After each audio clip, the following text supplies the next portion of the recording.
Olá! Estamos aqui para mais um episódio do UmbigoCast.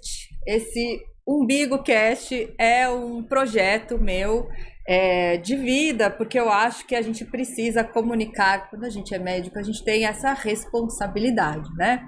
E eu inventei de fazer. Por que um médico inventa de ser youtuber, de fazer podcast, de ter Instagram, né? Para divulgar a informação mesmo do nosso serviço, do nosso estudo, para as pessoas terem acesso e também para se comunicar.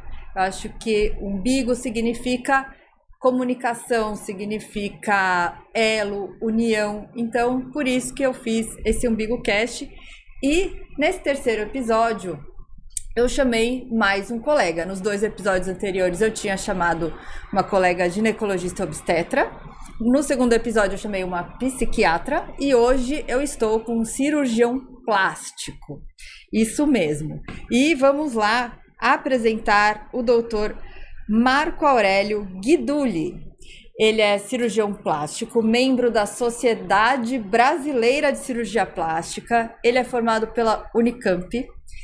É professor de pós-graduação da pós em cosmiatria e ele já orientou mais de 1.000 cirurgiões plásticos na sua jornada de trabalho. Então, assim, um médico que orienta outros médicos é uma pessoa muito generosa, né? Que tem muito que ensinar. E que bom que você está aqui compartilhando mais um pouco do que você aprendeu aí na sua jornada. Bem-vindo. Obrigada por aceitar o convite. Eu que agradeço o convite. Primeiramente, queria parabenizar a doutora Carla pela iniciativa do UmbigoCast e de ter a oportunidade de poder contribuir também com esse projeto. Ai, que bom. Hoje a gente vai falar sobre Outubro Rosa, né, que está muito ligado ao câncer de mama e também às cirurgias e que também vão aí mexer com a autoestima e a estética, né, das mulheres. A gente vai falar sobre fertilidade, vamos falar sobre autoestima, muitas coisas que tangem essa profissão, na verdade nem tangem, né, são altamente conectadas, né, é o que você faz. E como eu trabalho muito com mulheres em idade reprodutiva, e hoje as mulheres estão querendo ter filho um pouco mais tarde, postergando um pouco a gravidez. Então eu acabo que atuando, né? Algumas pacientes já fizeram cirurgias plásticas, outras já sabem, já se programam para fazer depois da gravidez. Então a gente está sempre em contato, né, com esse universo das cirurgias plásticas. Os pacientes sempre perguntam, né? É uma questão muito importante hoje em dia, né? A maternidade e a estética. Como é que você vê isso hoje, né? Também a gente está sempre exposta aí nas redes sociais, com filtros e Photoshop. Como que você vê, assim, no seu consultório para as mulheres esse dilema? Olha, esse dilema, ele parece que foi potencializado com a pandemia que a gente teve recentemente, né? Então, a preocupação com a imagem, né, com a aparência, a gente tentar buscar, né, do ponto de vista mesmo cirúrgico, resgatar essa autoestima, é uma coisa bastante delicada, principalmente com essa questão da exposição tão grande nas mídias sociais. E esse dilema, né, de maternidade com o resgate da autoestima, da estética, é uma constante dentro do nosso consultório de cirurgia plástica. Porque, como você mesma falou, postergar, né, a maternidade, você vai ter o filho, né, em uma faixa etária um pouco maior. Então, você ter uma idade um pouco maior, consequentemente, as alterações no corpo geralmente necessitam de um tratamento estético para você resgatar aquele corpo pré-gestacional. Então, dentro do universo da cirurgia plástica, está sendo muito comum também uma procura de pacientes com uma idade um pouco maior para fazer esse tratamento. Hoje existe até um nome chamado Mummy Makeover, né? Então, Mummy Makeover, o que é? Resgatar a autoestima pré-gestacional. Ai, que bacana. E aí, eu que tô do lado de cá, né, do lado das mulheres, para mim é muito, eu acho muito lindas as mudanças, eu acho tudo isso muito bonito. E aí, sabe, eu tento trazer as pacientes mais por, gente, não uma alteração, né? É uma mudança e você pode gostar dela ou não e tudo bem, né? Você pode procurar alguém para te ajudar a se sentir melhor ou não. Isso não é nenhum problema, né? Nada assim, faz parte da vida da mulher.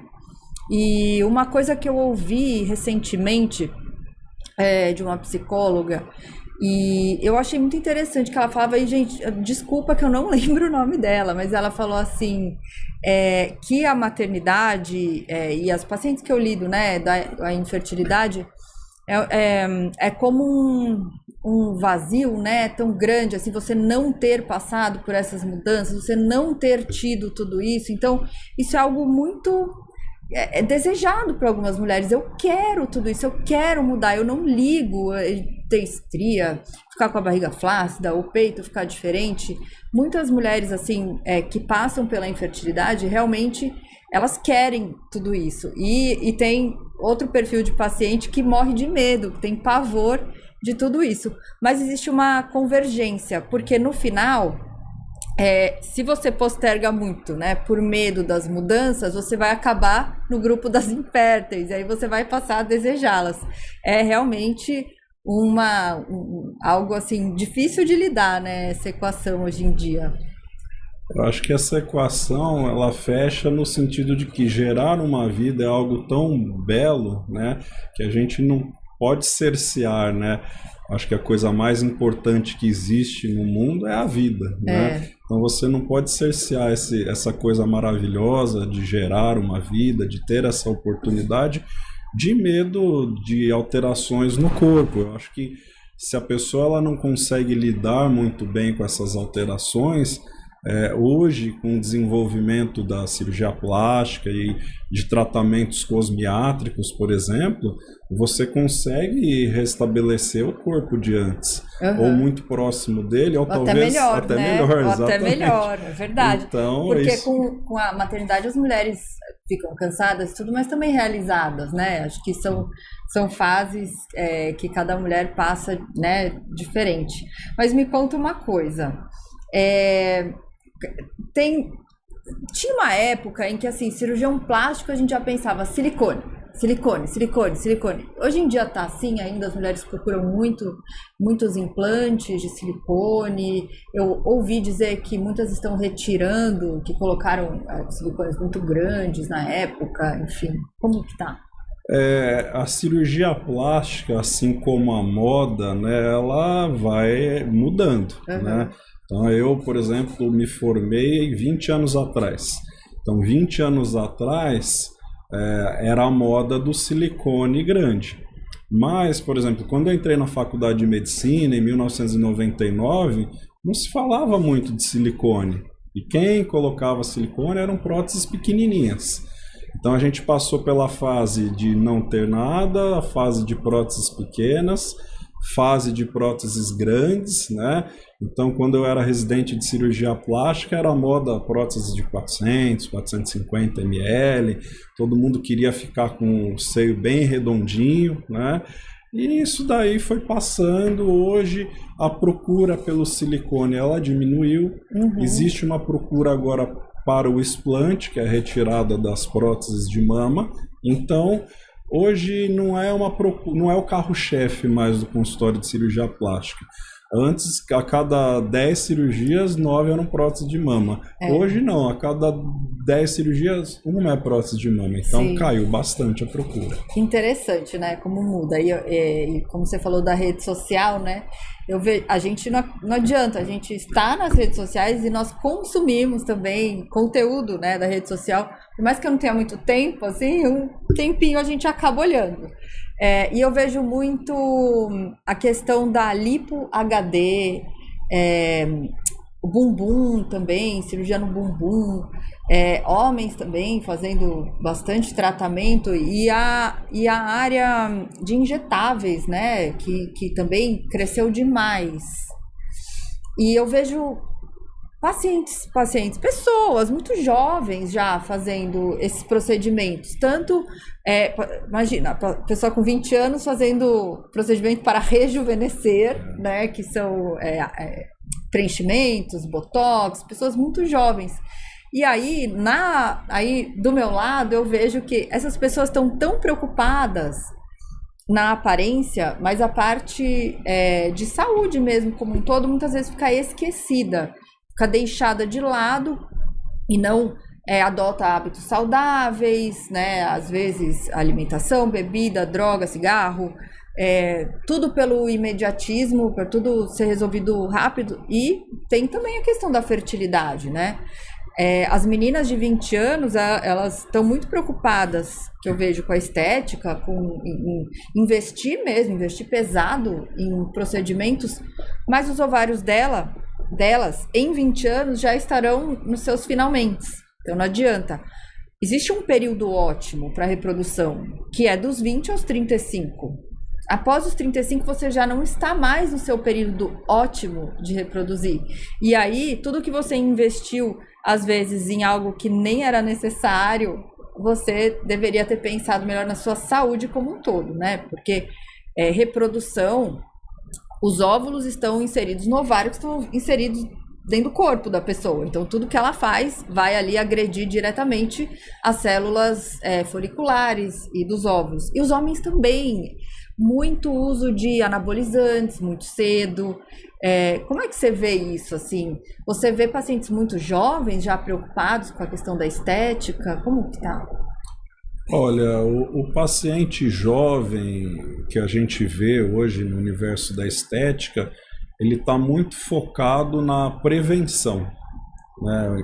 Essa geração aí dos 20 aos 35 anos, ela está muito focada na prevenção do envelhecimento. Então, eu tive até a procura de uma paciente uma vez com 19 anos para fazer toxina botulínica para prevenção de envelhecimento. Uhum. Ora, a pessoa está no auge, né, da juventude dela e ela já está preocupada com esse processo natural do envelhecimento. Eu acho que se a gente conseguir fazer tratamentos que agreguem valor, que previnam de uma forma saudável o envelhecimento, eu não vejo problema nisso. Agora, tudo tem que ser bem indicado, tudo tem que ser bem trabalhado. Por exemplo, uma toxina botulínica com 19 anos de idade não faz muito sentido se for para prevenção do envelhecimento. Mas existe a possibilidade, por exemplo, de usar essa toxina para o tratamento de uma hiperidrose axilar, por exemplo. Então, tudo tem que ser muito bem indicado, o profissional ele tem que ter uma formação muito sólida para poder direcionar o paciente no melhor sentido. O que se nota hoje em dia é que houve uma certa banalização dos procedimentos estéticos. Então, existem profissionais que não têm aquela qualificação, profissionais não médicos, que às vezes invadem esse território aí sem essa preocupação primordial da medicina, que é a saúde e o bem-estar do paciente. Então, a gente tem que saber indicar bem e conduzir bem esses pacientes. Então, existe sim uma procura maior por procedimentos cosmiátricos para os mais jovens e também existe uma procura, eu até estou tendo uma certa procura agora de pacientes relativamente jovens, 35, 40 anos, querendo fazer uma cirurgia de rejuvenescimento, mas não é a melhor idade para fazer isso. Então, qual que é a melhor idade? Você diz lifting no rosto? Isso, um facelifting, por exemplo, que é uma cirurgia de rejuvenescimento facial. Não existe a melhor idade para fazer isso, mas é sabido que são pacientes com idade acima de 40 anos, às vezes até acima de 45 anos, para indicar pelo menos o primeiro lift. Estou chegando lá. Então, existem pacientes, às vezes acima de 50, 60 anos, que não tem indicação de fazer. Então, tudo cabe ao bom profissional indicar o caminho correto ao paciente. É verdade, isso faz todo sentido. E também eu vejo na medicina reprodutiva e na ginecologia a questão da estética íntima também agora. Eu sou muito entusiasta do laser funcional. A mulher na menopausa, ela tem uma síndrome, que é a síndrome genito-urinária, né? E isso leva a uma série de desconfortos, dor na relação, né, pelo ressecamento vaginal, a incidência de múltiplas infecções urinárias. Realmente o aspecto, né, se a gente for pensar na estética, não fica igual. A perda de colágeno acontece no corpo todo. Mas isso melhora muito a qualidade de vida de uma mulher, né, o laser vaginal. Mas também a gente vê as pacientes procurando em relação à estética íntima e também pacientes jovens. A gente, no consultório de ginecologia, tem mais uma liberdade de conversar sobre isso, né? Porque na consulta eu sempre falo, eu dou um espelho e falo assim, olha, tá aqui, e falo da anatomia, aqui estão os lábios maiores, os menores, o clitóris, aqui o introito vaginal. Tento mostrar, tudo bem com isso? Você tem alguma dúvida, algo que você queira me perguntar? Vira e mexe, alguém pergunta. Mas como é que é no consultório do cirurgião plástico? Tem esse tipo de queixa, de demanda? Olha, a região íntima, talvez pelo fato de eu ser homem, não é muito procurada, né? Só vai procurar quando há, de fato, uma indicação cirúrgica formal, mas geralmente vem encaminhada por um ginecologista, né, que fez o exame físico, teve esse bate-papo todo durante o exame físico. O cirurgião plástico ele fica um pouco mais focado fora da região íntima. Então, por exemplo, as queixas mais comuns são, de fato, para flacidez, ou de região de mama, ou de região abdominal. Então, é uma queixa muito comum. Para tratamento íntimo, é muito pouco provável que ela vá primeiro procurar o cirurgião plástico. Sempre vai procurar um ginecologista que vai fazer esse encaminhamento para a gente. Eu tenho pacientes que já fizeram abdominoplastia e querem engravidar novamente. E elas sempre falam, perguntei para o meu cirurgião plástico se eu posso engravidar. E ele falou que tudo bem. Nós, assim, como obstetra, tudo bem, mas como que é o segmento dessa paciente que já fez uma abdominoplastia? Quanto tempo depois é indicado uma nova gestação? Como é o cuidado, né, o pós-parto? Como que funciona? Olha, eu sempre tenho uma conversa muito aberta com as pacientes na primeira consulta, justamente para essa questão da definição de prole. Então a gente sempre faz uma brincadeira na consulta, fala, fechou a fabriquinha já? Uhum. Se a fabriquinha não está fechada, a gente sempre pensa em fazer a abdominoplastia depois que tiver bem estabelecida essa prole. Agora, acontece de uma ou outra paciente mudar de ideia ou de... É raro, mas acontece muito. Exato. Então comigo até já aconteceu muito. Até quando faz a laqueadura. Sim. É raro, mas acontece. Ai, me arrependi, agora eu quero ter mais filho. É bem isso mesmo. Então, já aconteceu de tudo comigo. Já tive paciente que engravidou com 1 semana de pós-operatório, com 1 mês, com 6 meses, com 1 ano de pós-operatório e transcorreu bem. O grande inconveniente disso é que, em alguns casos, pode ser que o resultado da abdominoplastia se perca. Porque a abdominoplastia nada mais é do que fazer a correção do excesso de pele e amarrar a diástase dos músculos retos abdominais que tem aquele afastamento durante a gestação e aí a gente restabelece, né, a distância entre os dois músculos normal dentro da cirurgia. Então pode acontecer de ter recidiva de diástase, pode ser que aconteça de ter recidiva de pele, mas felizmente a maioria das pacientes que eu tive que engravidaram no pós de abdominoplastia voltou à normalidade e transcorreu tudo bem. Tá certo. Bom, e quanto tempo depois do parto você costuma indicar o Mummy Makeover que você mencionou anteriormente?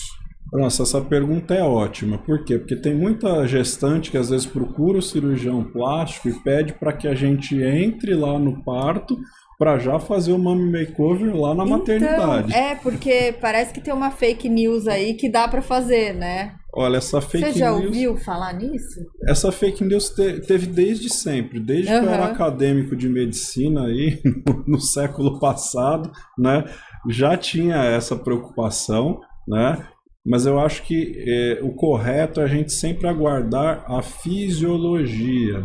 Então, o útero, ele, por mais que você tenha tido o bebê, ele tem todo um processo de regressão, Sim. que aí você pode contar melhor para nós. Quando o bebê nasce, no pós-parto, o útero ele vai estar na altura que teria numa gestação de 20 semanas. Então, assim, você vai sair do hospital como se você tivesse com um útero de 20 semanas. Olha lá. São 20 semanas, que é na altura da cicatriz umbilical. Então, o útero vai estar na altura do umbigo, né? UmbigoCast. Falando de umbigo. Então, não dá pra gente operar uma gestante de 20 semanas. Não faz sentido. Né? Então, a gente sempre preconiza que, para cirurgias de contorno corporal, aguarde em torno de 1 ano.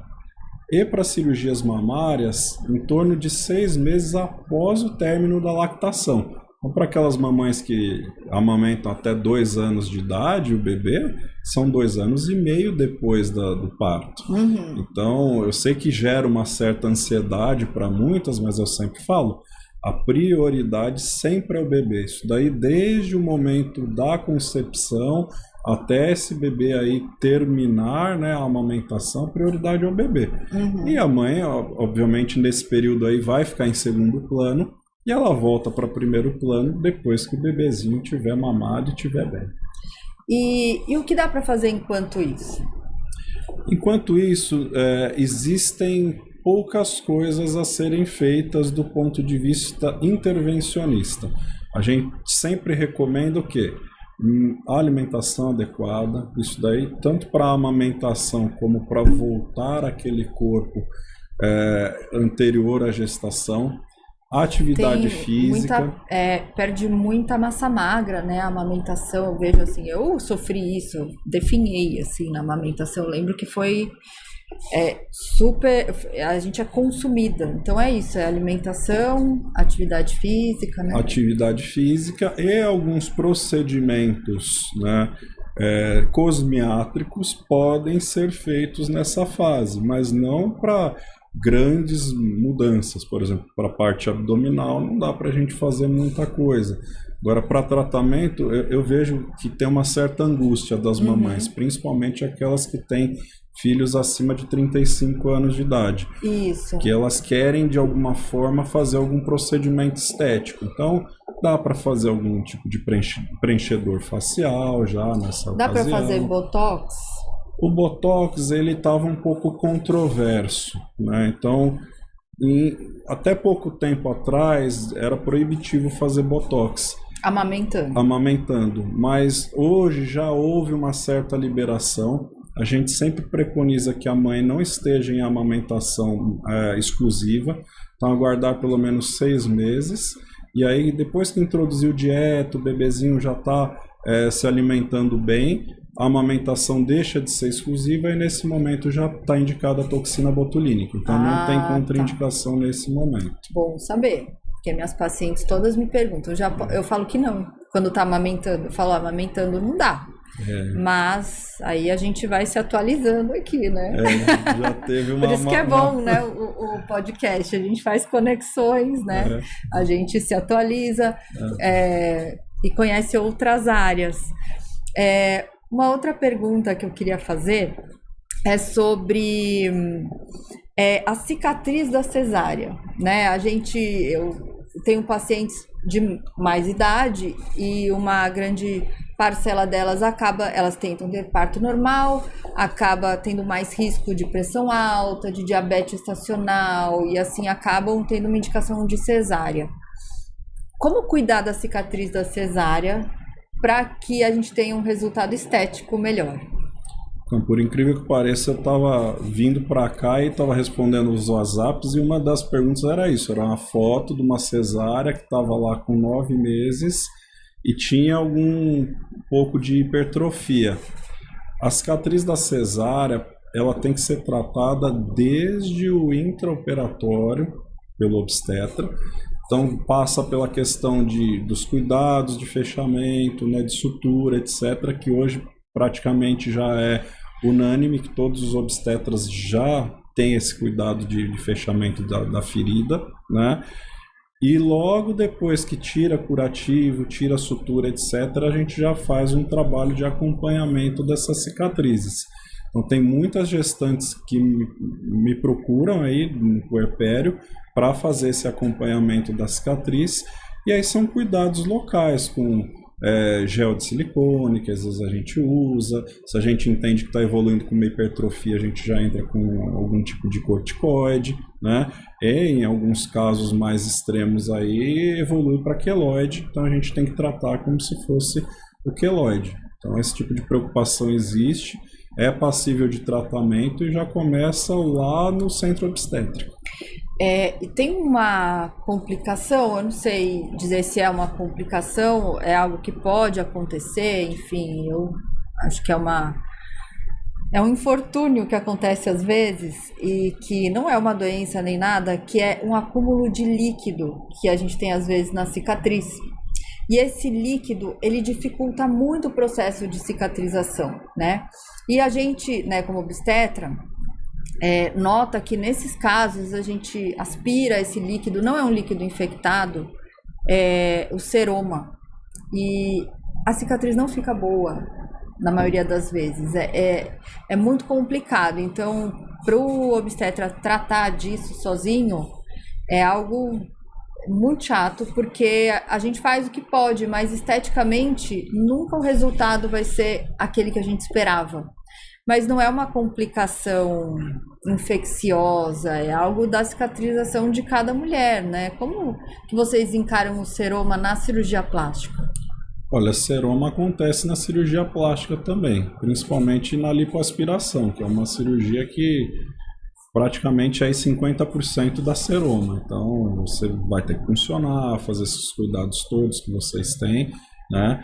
Agora, com relação à cicatriz da cesárea, o foco principal sempre é o bebê, né? E se acaso houver a necessidade de alguma correção, não é incomum, às vezes, a cicatriz com o seroma tem um pouco de dificuldade de cicatrização, fica alguma aderência, alguma fibrose, etc. Num segundo momento, fazer ou uma correção de cicatriz, ou às vezes fazer abdominoplastia quando tem indicação, e já aproveita já o ensejo e já faz toda a correção. Exatamente. Tá certo. E assim, você vê nas suas pacientes, quando você vai operar, como você falou, olha, vou fazer uma abdominoplastia, eu pergunto sobre a prole, eu pergunto em outras cirurgias, como que é? Você chega a perguntar, querer saber como que você sente que está nessa geração, né? Mas que a gente atende todas as gerações, né? Nas diferentes gerações, o desejo da maternidade, de engravidar, como que você vê de 20 a 30, de 30 a 40, 40 a 50? Assim, isso daí eu não li nenhum estudo a respeito disso, mas é a vivência mesmo. A gente vê que de uma geração para outra, quer dizer, de 20 em 20 anos, né? Quando tem a troca de geração, esse desejo por ter filho, ele está cada dia menor. Não sei se é por uma questão econômica ou se é por uma questão cultural, né? Mas quando a gente conversa, o meu público-alvo do meu consultório é 35+, que é a geração que eu tô, né? Então, é uma geração que ainda lidava bem com essa questão da maternidade, queria ter filhos. Mas os mais jovens, eles não falam com o mesmo entusiasmo em ter filhos. Então, o que a gente nota é que esse desejo ele é menor, mas a conversa sempre existe. Né? Eu também, sabia? Eu tenho essa mesma percepção. Mas alguns estudos, eles comprovam isso sim. Isso no mundo inteiro, assim, nas cidades mais... assim como São Paulo, né, em grandes centros urbanos, a maioria dos jovens em idade reprodutiva a maioria não, quase metade, né? 47% no Reino Unido diz que não quer ter filho. Não quer ter. Então, eu vejo que realmente a projeção de redução das populações nos países, né? Acho que só 3 países que vão ter um crescimento da sua população, não lembro direito quais, mas a maioria dos países do mundo vão ter a população diminuída. A gente vai ter cada vez menos filhos. E eu acho que é função de todos os médicos, de nós médicos, orientarmos sobre a importância de cuidar dos gametas, de congelar não só espermatozoide, não só óvulo, como também espermatozoide. Porque quando a gente envelhece, é muito sabido que as mulheres vão envelhecendo e os óvulos vão envelhecendo, porque existe um fenômeno que é a menopausa, é um marco, né? A menopausa, o climatério, toda essa mudança que acontece com a mulher, todo mundo sabe, né? Toda mulher sabe que um dia ela vai chegar, algumas negam, né? Porque é um luto e tem todas as fases do luto que você pode sofrer, mas ela vai chegar. E os homens, a partir dos 45 anos, eles já vão ter uma influência na prole. E uma influência em relação a autismo, esquizofrenia, câncer, uma série de coisas que você que você pode evitar na sua prole se você congelar seus gametas antes. Então, esse UmbigoCast também serve para alertar sobre a importância de ter uma vida saudável para que você tenha filhos saudáveis e de congelar seus óvulos e espermatozoides caso você ainda não saiba, porque todo mundo pode mudar de ideia. Pode ser que você mude de ideia, você não quer hoje, mas lá com 40, 50 anos você pode resolver ter filho. E acredite, para ter filho você vai precisar de um gameta jovem. E esse gameta jovem pode ser o seu, que foi congelado com 30, ou pode ser de uma doadora, que tem 30 anos, e que ela pode doar os óvulos para você, e assim você pode engravidar.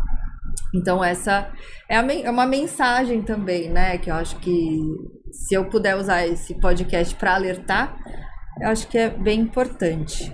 Você tem filhos? Como é que você vê a paternidade? Eu tenho filhos, eu tenho 2 filhos, 2 meninos. Tive os filhos antes daí dos 40 anos, né? E acho que esse ponto que você falou a respeito do homem também ter essa preocupação de preservar os gametas jovens, existe a necessidade de quebrar um paradigma, porque o homem ele acha que até 100 anos de idade ele pode ter filhos sem problema nenhum.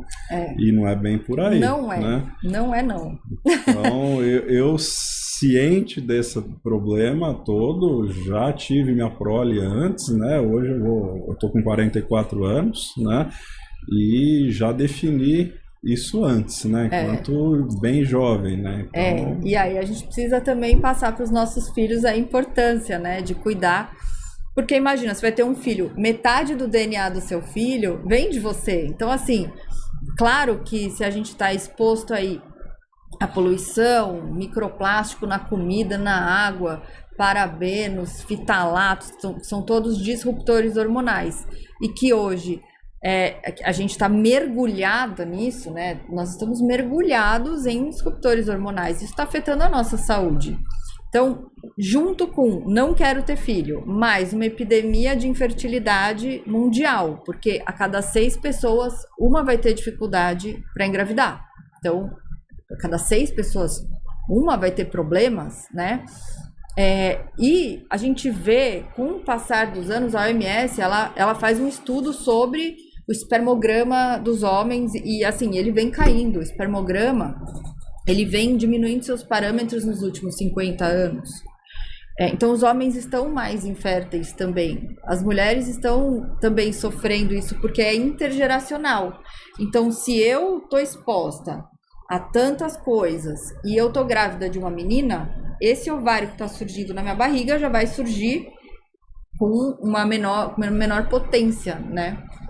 Então, isso é importante também, esse alerta, sabe? Se você puder pensar nisso antes de fumar, antes de beber, antes de fazer escolhas ruins, antes de não sair para fazer uma atividade física, Então, assim, você precisa se cuidar. Cuidem-se. Cuidar da saúde é cuidar da fertilidade, né? Com certeza. E aí, como estamos de tempo? Olha, esse podcast só existe porque nós temos por trás aqui a AF Conexões com a Andrea Felicone, um jornalista que cuida da minha assessoria de imprensa, e também o Pocket Studio aqui no Shopping Pamplona, que a gente grava. Então, eu queria agradecer a eles pelo apoio, suporte e por, né, nos proporcionar aqui esse momento de troca. E vamos para outro assunto agora muito interessante, porque eu vejo assim uma mudança também nessa geração mais jovem, que são os homens. Os homens estão muito vaidosos. Como é que você vê isso, assim, a diferença das gerações? Porque na minha época, eu tenho 42, homem passava sabonete no corpo e no cabelo, não usava nem shampoo, assim, se bobear, sabe? Era isso. Agora homem tem produto para barba, produto para cabelo, coisa.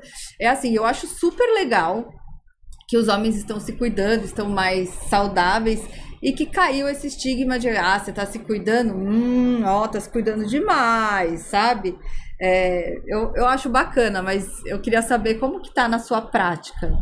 Olha, hoje é super comum, inclusive antes de vir para cá tava na minha clínica e foi consulta só masculina hoje. Então, isso olha daí só, que legal.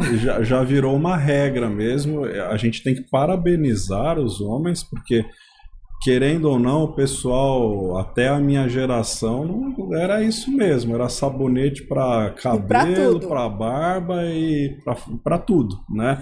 Hoje não. Então, isso era uma preocupação que nós, como médicos, tínhamos. Por quê? Porque tem toda a questão de proteção solar que precisa ser levada em consideração, cuidados com higiene pessoal, né? E isso daí é de fundamental importância para a saúde, né? Sim.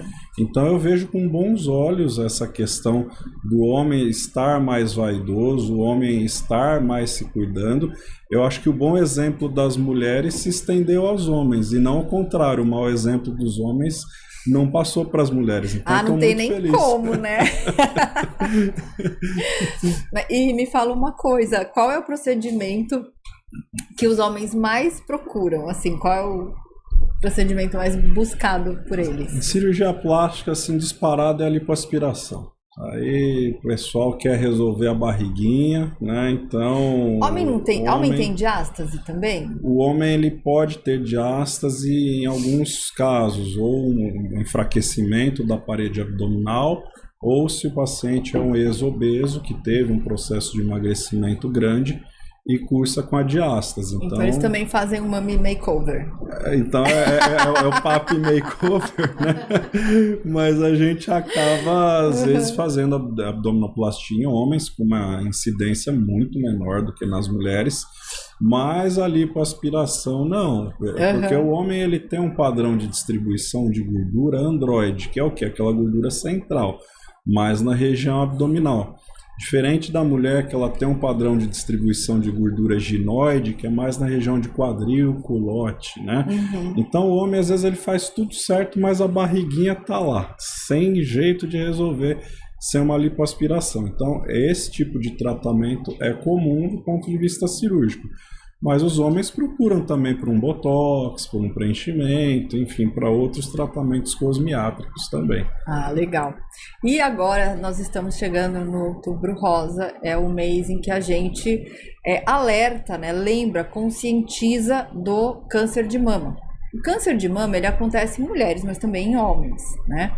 E é muito importante o autoexame, a gente sempre lembrar que após a menstruação é o melhor momento para a mulher fazer o autoexame, que mensalmente é importante que se faça. Mas qual é a sua experiência com pacientes operadas que precisaram fazer a mastectomia, né, a retirada da mama? E qual o recado que você pode dar para uma mulher que está com diagnóstico e está preocupada, claro, em sobreviver com a vida dela e com o pós, assim, o que você pode falar para elas? Primeiro, cuidar da saúde sempre. Agora, a cirurgia plástica, ela faz parte também de uma complementação desse tratamento. Existem várias formas de você fazer uma reconstrução de mama. Em alguns casos pode ser feito imediatamente. Cabe ao estadiamento do tumor, qual que é a programação a ser feita no pós, né? A localização, o tipo de retirada, se é um quadrante da mama que vai retirar, se vai ser a mama toda. Essa mama toda vai ser uma adenomastectomia, quer dizer, vai tirar só glândula, ou então vai ter que tirar areola, né, que é o bico, né? Então, independente do que for necessário para cuidar da saúde da mulher, a mensagem que fica é: existe solução, existe reconstrução. E o cirurgião plástico, ele é um parceiro que vai estar junto nessa caminhada. O foco é cuidar dessa saúde, o fato é essa pessoa resgatar, né, essa saúde, e o cirurgião plástico está junto na caminhada. Então, independente da necessidade para combater esse câncer, tem solução. Essa é a mensagem. Bom, e vamos lá. Você tem alguma mensagem final agora que você queira deixar para quem está ouvindo o nosso podcast? Primeiro, parabenizar, né, a doutora Carla pela iniciativa. Eu acho que é uma iniciativa que vai estender para gerações, né, por muito tempo. Eu acho que todo podcast, quando é feito, é uma semente que a gente planta, que às vezes a gente colhe durante décadas, né? Então, primeiro, parabenizar. E a mensagem que fica é: independente da faixa etária, independente se for homem, mulher, independente do gênero, a pessoa tem que se cuidar. E ela tem que sempre procurar um profissional qualificado para orientação, tá? Então, procurar um médico, ter consultas de rotina com o médico, cuidar da saúde, esse autoexame que a mulher faz mensalmente, eu acho que o homem também tem que se autoexaminar. Então, quebrar esse paradigma cultural de o homem não precisar de cuidados, o homem precisa de tanto cuidado quanto a mulher. Então, essa é a mensagem que fica, sempre cuidar da sua saúde. Isso mesmo, obrigada. Gente, então vamos lá. Minhas considerações finais, obrigada por você ter aceitado o convite. Eu acho que as seguidoras, seguidores, o pessoal que me acompanha vai adorar, né? Está adorando esse podcast sobre cirurgia plástica, que é um interesse, né, de todo mundo, como você falou. A gente tem que se cuidar, tem que se sentir bem. E queria falar para nos seguir nas redes sociais, né? Eu, @doutora.carliaconelli. E o doutor, qual é suas redes sociais? Fala aí. O meu Insta é o @dr.marcoaurelioguidulli. Isso aí, gente. Vamos seguir. E também sigam o meu canal do YouTube. O meu canal do YouTube tem lá disponível todos os episódios do UmbigoCast. E em breve a gente vai fazer lá separadinho só para o UmbigoCast, mas por enquanto tá lá no canal do YouTube, doutora Carla Iaconelli. Segue, ativa sininho, faz tudo aquilo que tem que fazer, tá bom?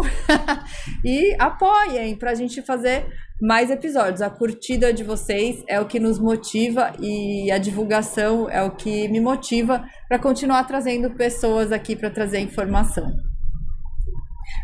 Obrigada!